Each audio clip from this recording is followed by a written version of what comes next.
النبي محمد رسول الله صلى الله عليه وسلم الفاتحة. أعوذ بالله من الشيطان الرجيم. بسم الله الرحمن الرحيم. الحمد لله رب العالمين الرحمن الرحيم مالك يوم الدين. إياك نعبد وإياك نستعين اهدنا الصراط المستقيم صراط الذين أنعمت عليهم غير المغضوب عليهم ولا الضالين. يا رب العالمين الله الفاتحة. أعوذ بالله من الشيطان الرجيم. بسم الله الرحمن الرحيم. الحمد لله رب العالمين الرحمن الرحيم مالك يوم الدين. إياك نعبد وإياك نستعين اهدنا الصراط المستقيم صراط الذين أنعمت عليهم غير المغضوب عليهم ولا الضالين. Assalamualaikum warahmatullahi wabarakatuh. Bismillahirrahmanirrahim. Alhamdulillahirabbil alamin. Wassalatu wassalamu ala asrofil anbiya wal mursalin. Sayyidina wa nabiyana Muhammad wa ala alihi wa sahbihi ajma'in. Pertama-tama marilah kita panjatkan puji kita kepada Allah Subhanahu wa taala atas segala limpahan rahmat dan hidayah daripada Allah Subhanahu wa taala. Malam hari ini kita dikumpulkan Allah lagi di majelis kita. Dan tak lupa salawat dan salam semoga selalu tercurah kepada Nabi kita Nabi Muhammad Rasulullah sallallahu alaihi wasallam serta sahabat, kerabat, keluarga beliau hingga mereka. Terima kasih kepada Bapak Ibu sekalian, khususnya jemaah Banjar dimanapun Bapak Ibu sekalian berada. Adapun malam hari ini jadwal kita adalah daripada cara al-hikam. Ini bagian yang ke-68. Allahumma shalli ala sayyidina Muhammad wa ala ali sayyidina Muhammad. Adapun saksi yang ditangguhkan bisa jadi merupakan istidrak. Sanksi, mohon maaf lah bacanya. Sanksi yang ditimpakan secara berangsur-angsur dan tanpa disadari.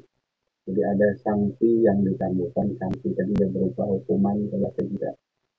Sanksi yang ditangguhkan bila ini merupakan istidrak, sanksi yang ditimpakan secara berangsur-angsur dan tanpa disadari oleh diri kita. Di antara tanda kebodohan seorang murid adalah jika bersikap tidak sopan. Tetapi hukumannya untuk ditangguhkan, ia justru berkata, jika ini adalah sikap tidak sopan, tentu aku sudah tidak ditolong lagi dan dijauhi. Ini salah satu sikap kebodohan daripada seorang murid. Di antara tanda kebodohan seorang murid, jika dia bersikap tidak sopan. Kebodohan salah satunya jika dia berperilaku tidak sopan, tetapi hukuman untuk dirinya ditangguhkan oleh Allah Subhanahu wa taala. Maka dirinya justru berkata, jika ini adalah sikap tidak sopan, tentu aku sudah tidak ditolong lagi dan dijauhi. Jadi dia merasa bahwa sikap dan perilaku yang dia lakukan adalah biasa-biasa saja, atau sikap dan perilaku yang dilakukan adalah normal sewajarnya. Bisa jadi ia memang sudah tidak ditolong lagi, namun ia tidak menyadari karena kemungkinan bentuknya hanya berupa tidak ditambahnya pertolongan. Bisa jadi pula sebenarnya ia telah dijauhi, namun ia tidak menyadari karena mungkin bentuknya hanya berupa pembiaran diri dengan keinginannya. Nah, jadi kalau orang tua, istilah orang tua kalau sudah capek menegur anak, nah ditabur-tabur terus, kadang-kadang bisa dibiarkan oleh kedua orang tuanya tadi karena terlalu capek. Begitu pula guru ataupun Allah Subhanahu wa taala karena terlalu sering memberikan beban kepada diri tadi. Karena sikap perilaku yang tidak sopannya tadi. Jadi inilah mengawali daripada kajian hikmah malam hari ini tentang adab dan perilaku sopan santun diri seorang salib dengan gurunya, diri seorang anak dengan orang tuanya, adab sopan santun hamba terhadap Tuhannya.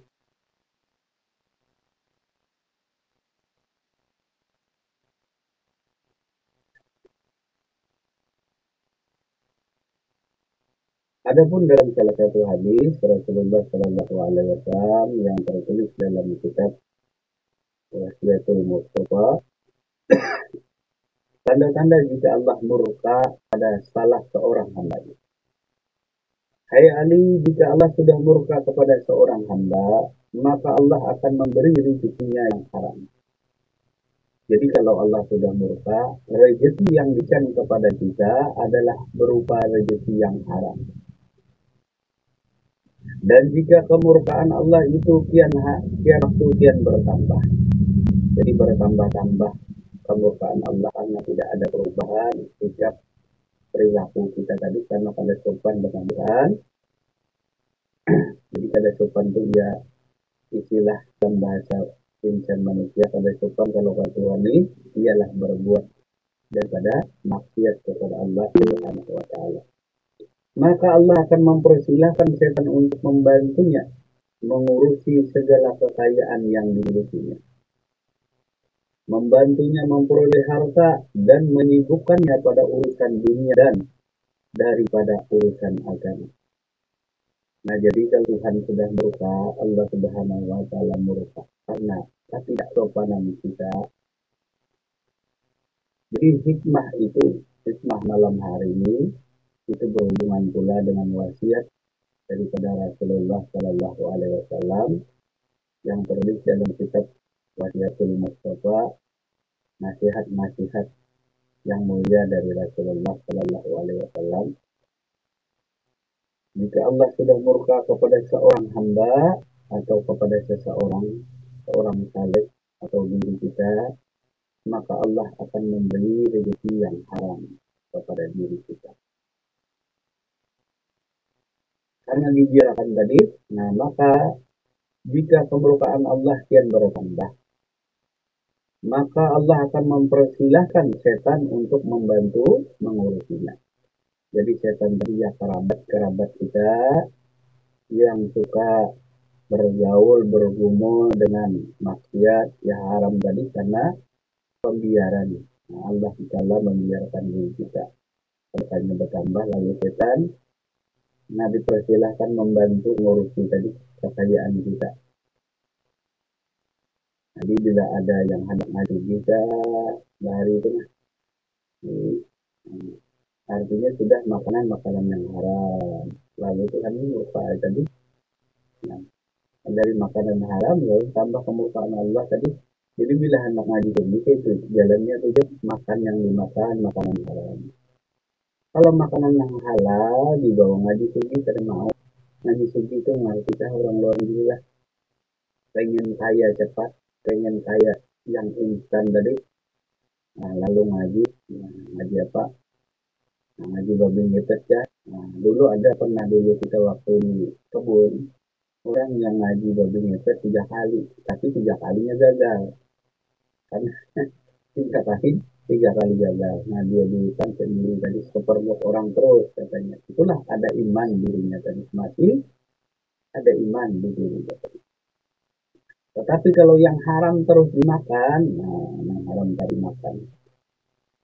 Nah, jadi beliau itu 3 kali ngaji. Ini akibat diri tadi ada sopan lawan Allah, ada sopan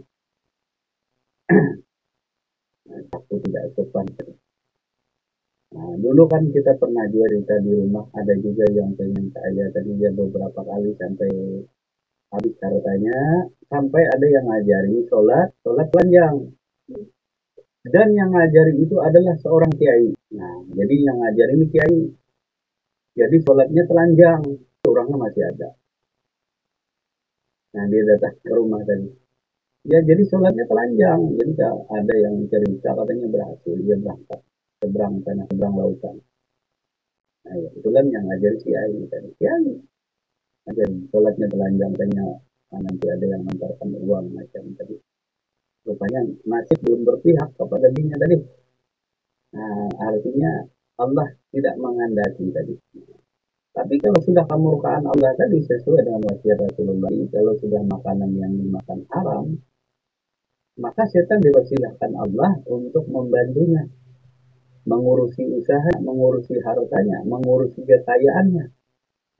Itulah Allah Subhanahu wa taala telah murka tadi. Datang ke tempat kita tadi, di manakah orang yang dengar kabar tadi? Nah, dengar kabar tadi. Makanya kita nih kaya, kita jadi susah juga. Artinya petani, pedagang sayur tadi. Halo, bercerita tadi demikian. Nah, seandainya ya aja kata beliau tadi, aku kaya waktu dulu. Seandainya tadi Tuhan kadang menghendaki. Lalu bang, santian susah-susahnya kayak gitu tadi. Nah, sampai ngaji babi ngepet. Lalu apa katanya tadi? Dia ikut agama babi.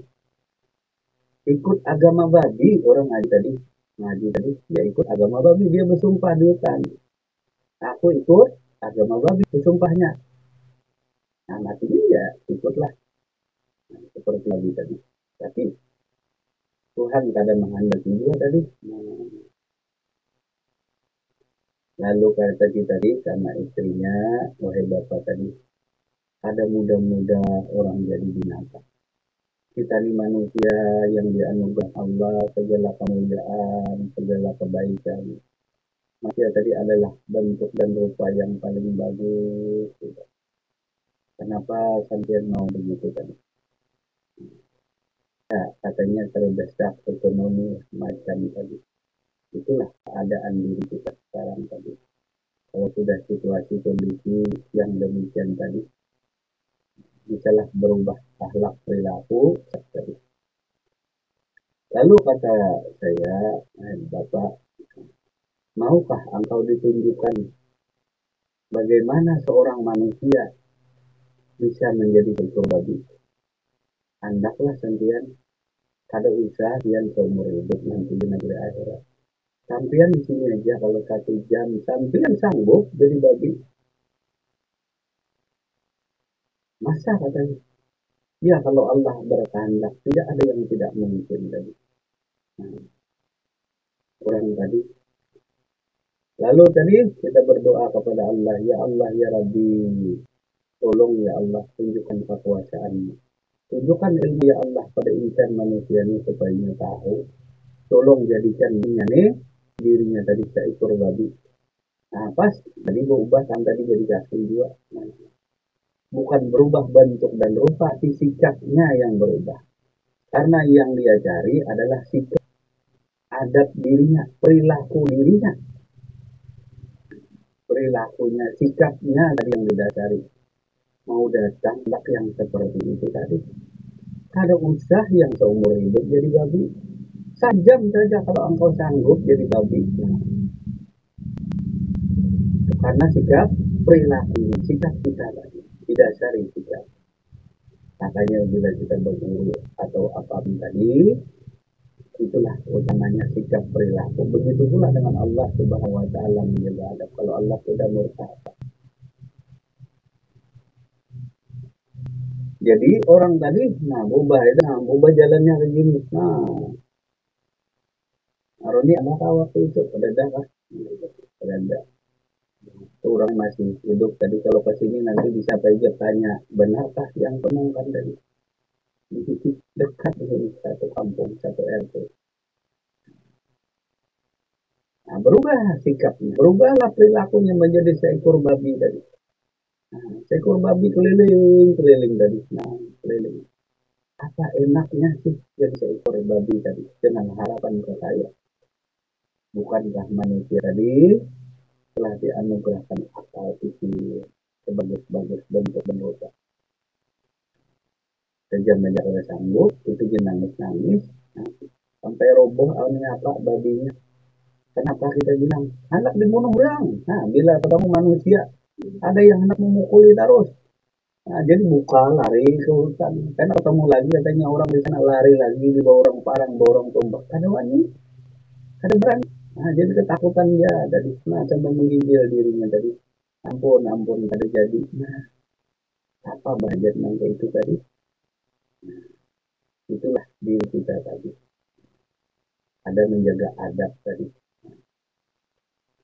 Harusnya lah menjaga begawi, tapi itulah diri sudah sudah tergiur angan-angan. Nah, tergiur angan-angan tadi sudah malas, sudah berusaha karena tergiur angan-angan. Karena mungkin ada yang berhasil. Nah, ada yang berhasil, belum juga. Padahal daripada usaha yang demikian, siapa tahu usahanya yang tidak. Kembali kepada tanda-tanda jika Allah murka kepada seorang hambanya.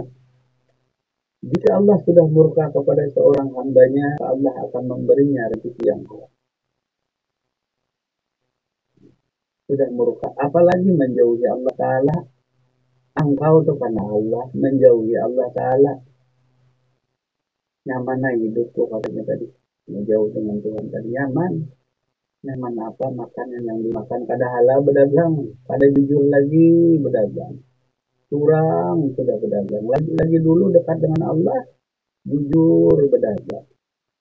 Tapi katanya setelah meninggalkan itu tadi, nah, dengan usaha tadi kada jujur, ya makanlah jadi sesuatu yang haram sesuai dengan hadis Rasulullah Shallallahu Alaihi Wasallam, bahkan dibantu oleh setan tadi. Jadi setan yang bantu mengurusi kekayaan harta bendanya, membantunya memperoleh harta dan menyibukkannya pada urusan dunia dan jauh daripada urusan agamanya. Sekaligus setan menjadikannya bisa menyepelekan masalah agama. Hingga ia berkata bahwa Allah itu maha pengampun dan maha penyayang. Ini alasan orang ketujuh ulama ya. Alasan orang ketujuh bersikap perilaku yang tidak terpuji, akhlak tidak terpuji. Jadi alasannya apa? Jadi menjadi alasan Allah itu maha pengampun dan maha penyayang. Jadi sah-sah saja kita berbuat tingkah, berbuat maksiat. Begitukah sikap perilaku seorang yang mengenal Allah Subhanahu wa Ta'ala tadi? Tentu tidak benar hal demikian tadi. Nah, jadi mengatasnamakan Tuhan itu maha pengasih, maha pengampun tadi.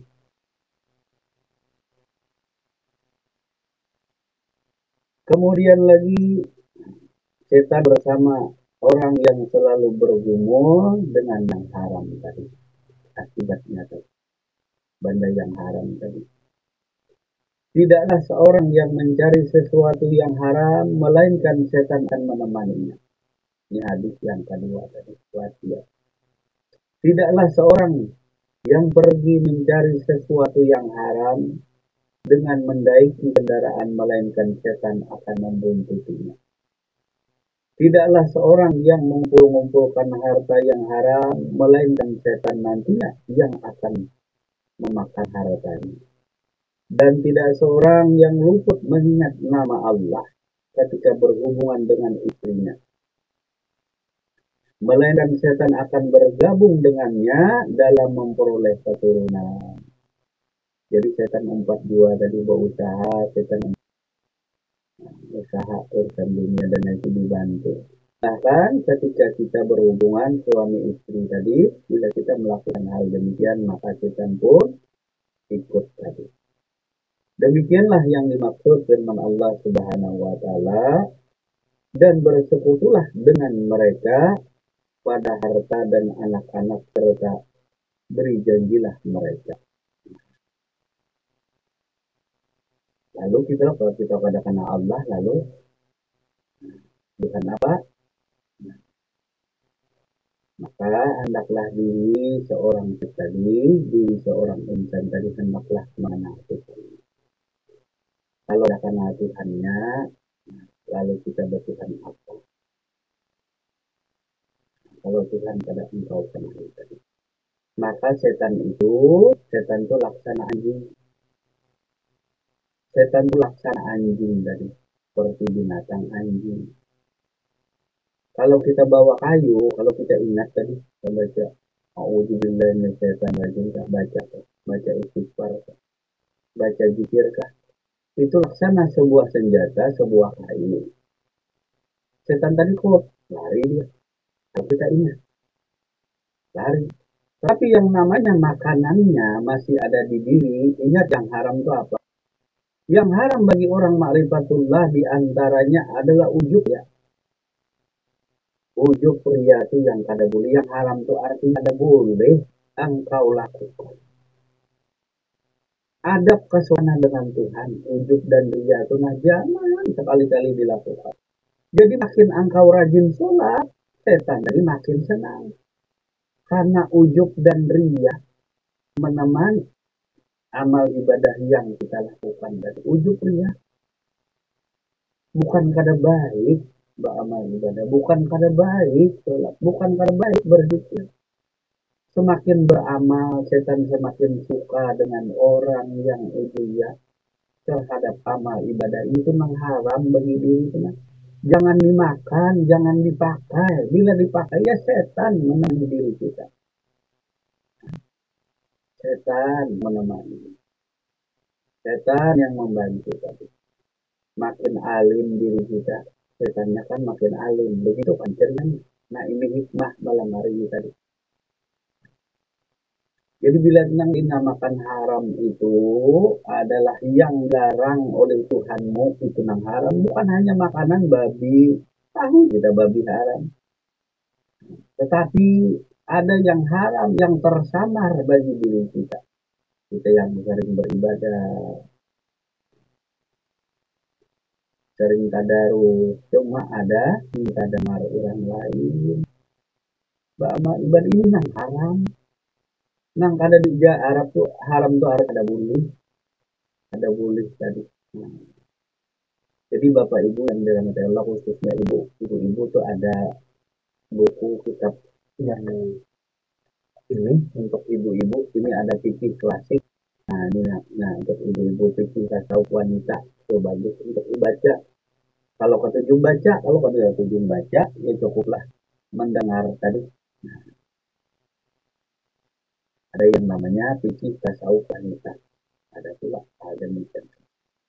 Nah, jadi kembali yang ketidaksopanan kita dengan Allah ini tadi termasuk di dalamnya adalah penyakit-penyakit hati yang menggerogoti kita. Jadi kekayaan yang kau dapat, kekayaan tadi berupa apa? Amal ibadah yang banyak dan lain sebagainya. Pahala yang seolah-olah engkau tumpuk-tumpuk, tapi didapat daripada amal ibadah yang merusak. Ada ria, ada ujub, ada rianya, suka pamer amal ibadah kepada orang lain. Maka saya menjaga sikap itu tadi, nah itu sikap adat, bersikap kada sopan dengan Tuhan. Bukankah amal ibadah itu engkau peruntukkan kepada Tuhanmu? Kenapa kita perlihatkan kepada orang lain? Karena ada sesuatu kecintaan yang lain daripada Tuhanmu. Ada kecintaan lain.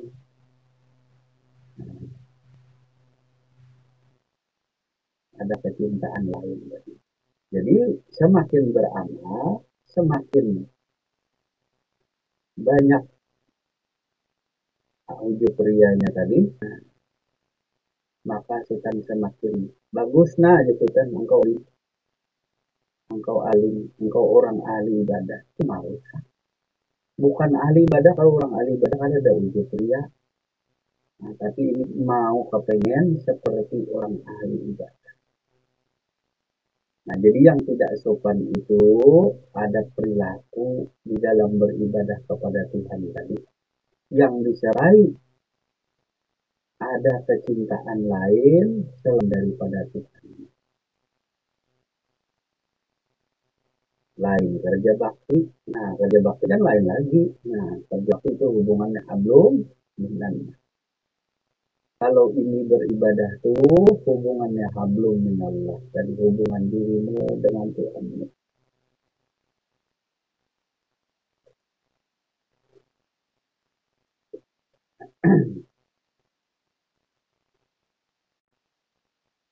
Bersikap tidak sopan bisa terjadi terhadap Allah Subhanahu wa Ta'ala, terhadap guru, terhadap manusia, bisa pula terhadap diri kita sendiri.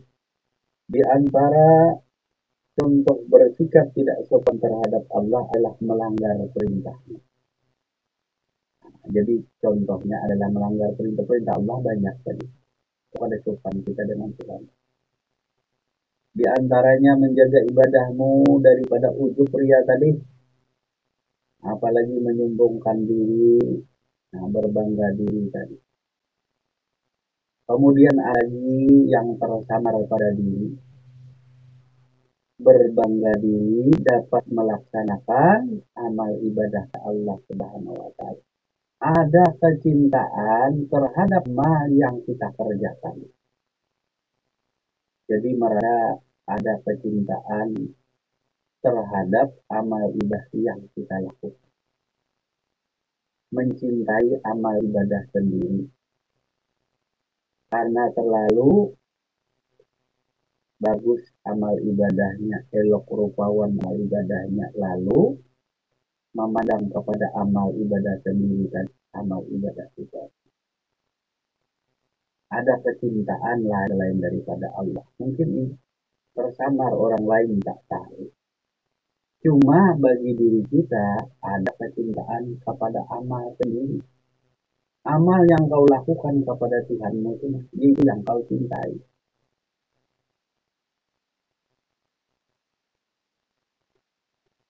Karena bisa melaksanakan amal ibadah tadi dengan ikhlas ridha kepada Allah. Dapat setiap waktu melaksanakan amal ibadah kepada Tuhan tadi dengan ikhlas ridha. Lalu ada kecintaan kita, nah yang susah. Ini yang susah dicerna oleh akal pikir kita kadang-kadang. Dapat melaksanakan amal ibadah tadi dengan ikhlas ridha kepada Allah. Lalu ada kecintaan di situ, ada banggaan dapat melaksanakan amal yang demikian. Ini pun termasuk daripada adab dan akhlak yang tidak terpuji kepada Allah Subhanahu wa Ta'ala.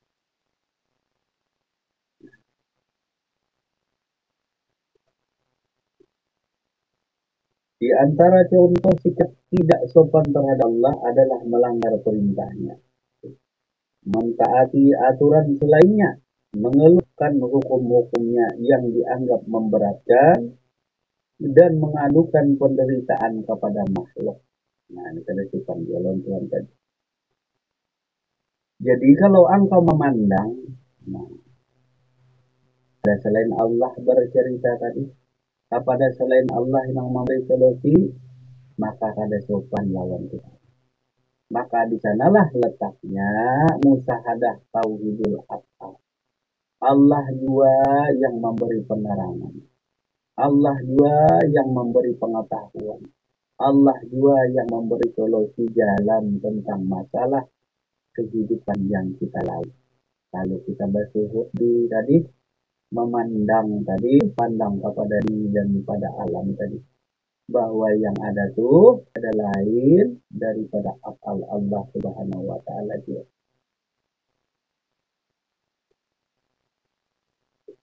Nah, kalau hamba ini, jadi kalau Allah Ta'ala itu menegur bagi engkau seorang halik yang mengenal Allah Subhanahu wa Ta'ala. Kalau ditegur Allah jangan dikerjakan. Nah, jadi hamba tadi matinya itu makan hamba tadi. Bila disuruh berdiri, barulah engkau berdiri. Ini naik makam tingkatannya lah. Jadi hamba tadi ketika disuruh berdiri, baru berdiri. Bila berdiri duluan, baru diperintah kepada sopan, lawan Tuhannya. Nah, ini makam hambaan. Itu tasawufnya tadi. Mungkin ada klasiknya sedikit. Jadi hanya bila diperintah berdiri, baru berdiri. Bila diperintah berjalan, barulah dia berjalan. Bila diperintah bicara, barulah dia bicara. Ini bagi hamba yang telah mengenal Tuhannya. Apa yang disuruh Tuhannya, itu yang utama. Jadi, tidak berbuat segala sesuatu kecuali Tuhan yang memerintah. Nah, ini. Jadi hamba itu sebenarnya menjaga adab sopan santunnya. Si hamba itu benar-benar menjaga adab sopan santun, kesopanan terhadap Tuhannya. Bila kita tadi beramal aja bukan ahli ibadah, ya ini banyak ujub, banyak minta lihat, minta dengar daripada orang lain. Ibadah pun sering telat dan lain sebagainya. Nah, jauh daripada atas sopan. Begitu pula diri kita yang sering beribadah itu merasa bangga dapat melaksanakan ibadah tadi. Memang ikhlas tidak pada Tuhan. Cuma bergantung keselamatan kesejahteraan diri digantungkan lawan amal. Ada sopan pula lawan Tuhan. Jadi gantungkanlah segala keselamatan kesejahteraan hanya kepada Tuhan. Bila engkau menggantungkan kepada segala sesuatu selain daripada Tuhan, bukan lawan Tuhan. Ada sopan lawan Tuhan, cuma dilihat dipandang manusia bagus. Dilihat dipandang dirimu sendiri, engkau orang lain. Tapi bagi Tuhanmu, engkau taklah sedikit pun beradab. Karena engkau terlebih mencintai amalmu sendiri daripada Tuhanmu. Ingat, si hamba itu semata-mata hanya mencintai daripada Tuhannya. Tidak ada yang lain daripada Tuhannya. Bila engkau mencintai selain daripada Tuhanmu, maka itu bukanlah hamba yang sebenarnya. Nah, hambatar namanya. Tahukah hambatar? Hambatar itu ulat di dalam buah mangga. Mangganya bagus terlihat di luar, rapi, bening, bagus, cantik, indah di luar. Tapi di dalamnya ketika dibuka kulitnya rusak, di dalam ada ulatnya namanya hambatar. Nah, lalu jadi hambatar jadi apa lagi? Misalnya dimakan buah mangga tadi, di luarnya aja bagus, dalamnya hancur, rusak. Nah, yang bagus tuh luar dalamnya tadi bagus. Nah, ataupun kalau ada kawa juga di dalamnya dagingnya bagus, kawa juga masih dimakan. Ini luarnya bagus, kulitnya dalamnya rusak. Karena ada pira, orang baca itu pira tuh yang ketujuh makan buah mangga dalam itu ada pira. Lalu kita padahkan itu tadi, itu hambatar itu di dalam tanah, kan itu ulat putih. Nah, hambatar tadi, sudah di hambatar jadi apa lagi? Dimakan hambatar, buah tadi bagus di luar, dalamnya busuk rusak. Jadi apa lagi? Bisa lagi makan buah mangga tadi, rusak sudah. Ibak ulat di dalamnya rusak. Nah, mendingan di dalamnya bagus, di luarnya terlihat biasa-biasa aja. Mangga tadi memang burasayan di luarnya. Tahu kamu burasayan? Burasayan tuh apa? Nah, orang ini adakah? Nah, apa? Selamat hari yang tanam mangga di Jawa. Nah, bukan tanam mangga kan banyak di Madura tuh banyak mangga. Kalau buah mangga itu, walaupun dia kusam, hitam-hitam, di luarnya tadi hitam, karena mungkin ada jamur-jamur ketujuh apa kurang kena panas ya. Nah, tutup daun-daun kaunya rimbun mangganya tadi. Jadi pada tapi kelihatan mangganya tadi. Jadi berkulat-kulat kalau jamur ada jamur-jamur hijau itu. Nah, yang di luar menutupi daripada diri lahir daripada batu jamur. Nah, ada kan yang namanya jamur yang hijau-hijau itu warna hijau yang menempel di kulit mangga. Tapi dikupas mangganya di dalam bagus. Cuma kulitnya aja kada tapi polos kelihatan bening. Nah, kalau tadi mangga yang pertama tadi bening banget. Oh, dari jauh kita, wah itu suka, wah itu bagus. Nah, kalau dipandang bentuk dan rupa dari penampilan luar biasa tadi dilihat. Mungkin tertuju kita tadi lihat, tetapi ketika di dalamnya, nah sudah dikupas kulitnya, lalu kelihatan isinya. Ternyata isinya sudah dimakan ulat duluan. Dimakan ulat duluan. Ada senapa lagi, sudah busuk, tidak lagi dagingnya. Nah, tinggal bijinya lagi ditanam kalau mau tumbuh. Kalau bangking kada bisa bisa tumbuh. Nah, bangking itu tahu apa aja? Bangking ini bahasa ada bisa besar lah, ada apa kada bisa tumbuh bangking itu apalah. Nah, mati paung aja orang bentuk. Nah, kada bisa lagi ditanam kalau padi itu nah. Bangking mati paungan kada bisa lagi. Karena makan ulat bijinya kan bisa makan ulat. Nah, sampai ke biji-biji bisa ulat makan. Nah ya tuh sampai ke biji-bijinya rusak tadi. Nah, itu hanya contoh dan misal tadi menjadi adab sopan tadi. Sopan kepada guru, sopan kepada manusia, sopan kepada Allah Subhanahu wa taala.